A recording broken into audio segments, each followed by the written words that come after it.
Hey everyone, my name is Josiah Fallaise, owner of FDF Raceshop and a professional driver.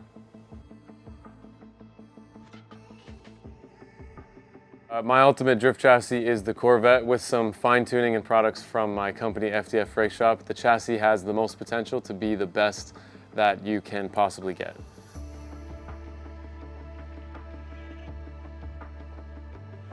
Biggest influence getting into drifting was probably Chelsea Denofa. He drove with a lot of aggression and a lot of style, and it suited the way that I like to drive. So watching him in FD was one of the best things for me to emulate and kind of form what I wanted to do. With the throttle commitment and the control of the vehicle, that's kind of how I like to drive, and it's how I form my own individual driving style, just to emulate someone with a lot of aggression.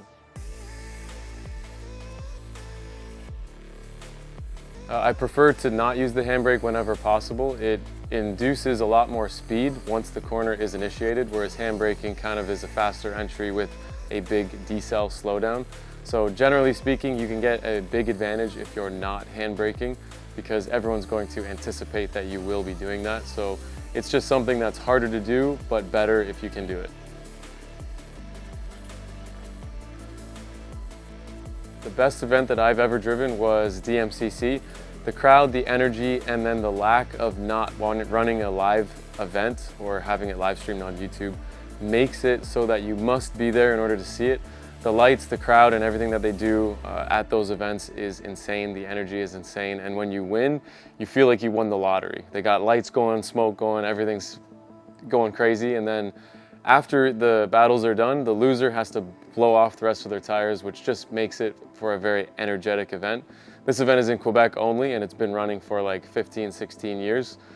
Anytime Formula Drift went to Quebec, it was always insane because a lot of the Quebec guys got to participate. So DMCC in Quebec is one of my favorite events to drive.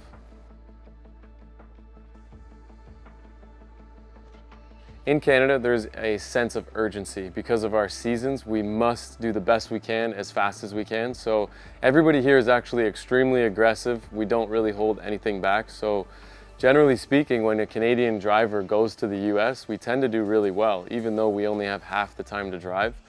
Americans are obviously very good, but it's a little saturated. There's a lot of events going on kind of all year, especially once you go to the south. So the differences are lack of experience, but then with the sense of urgency that we have in Canada, and we do also do some ice drifting, we tend to compete just as well, and it's pretty well-rounded other than that.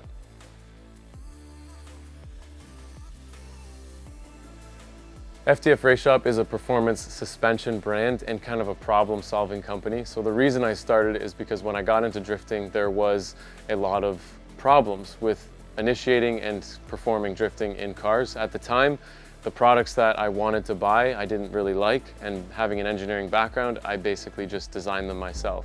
Once I started designing these products and showing up to the track, it really turned into, hey, what is that, and can I buy it? So after everyone started doing that, it was a weekend job, then it was a full-time job, and then I started hiring employees, and we are now 17 employees, multiple CNC machines, engineers, specialists in every department like welding and machining, and shipping and packaging, and everything that you can possibly think of is happening under one roof at my shop now. Extreme lower drift spec. I prefer the drift spec coilover more often than not. I am speccing drift coilovers for customers, and I am running the coilovers meant for drifting. Generally, this includes a heavier spring rate in the front, softer in the rear to compensate for what we're going for, and to drive the car with the rear is what we're trying to do, and then steer it like a boat or a rudder of a boat in the front to get the most amount of speed, the most amount of grip while utilizing the BC Racing coilovers. So you can go with BR, and then you can go all the way to what I would recommend to the general public, which is the two-way ER and everything in between. They also do have a three-way ZR, but if you're going to be running this, you're going to want data analysis, potentiometers, and all sorts of different things to collect enough data to adjust all of those points. So from the BR all the way to the ER, you'll get everything in between, and the drift spec is what I always recommend and run. The way that I got into drifting was through my brother. He's been driving for the last 15 years. He had a twin-turbo Z32. It was not that common to be doing in Canada, but it got me hooked, and we had a local track.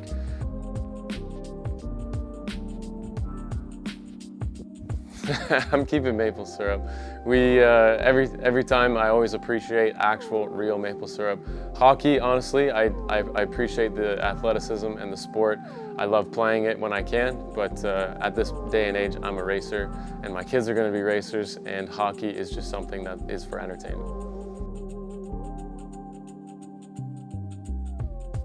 A current trend in drifting is probably not building a car to its potential based on this type of events that people limit themselves to. So the reason why people may not elevate the quality of their build is because they don't have to, but that shouldn't be a reason for you. You should always be trying to push the envelope and build what is the best that you can. And that is something within drifting that people don't take enough pride in their builds. And in other forms of racing, they put a lot of pride and a lot of passion into building the car. So yes, people do it, but it seems to be only in this sport where a lot of people just don't care enough. Yeah, if you're getting into the world of engineering, again, it's kind of the same principle, seat time. You want to get behind a computer and you want to start designing your own things. 3D printers have never been cheaper. Innovation has never been easier. Start making your own products and start solving simple solutions around your house. If you have some form of need within your house, make it, 3D print it, and test it. Doing this is going to open up the way that you think, and it's going to basically give you the world at your fingertips when it comes to solving problems, and that is what we do.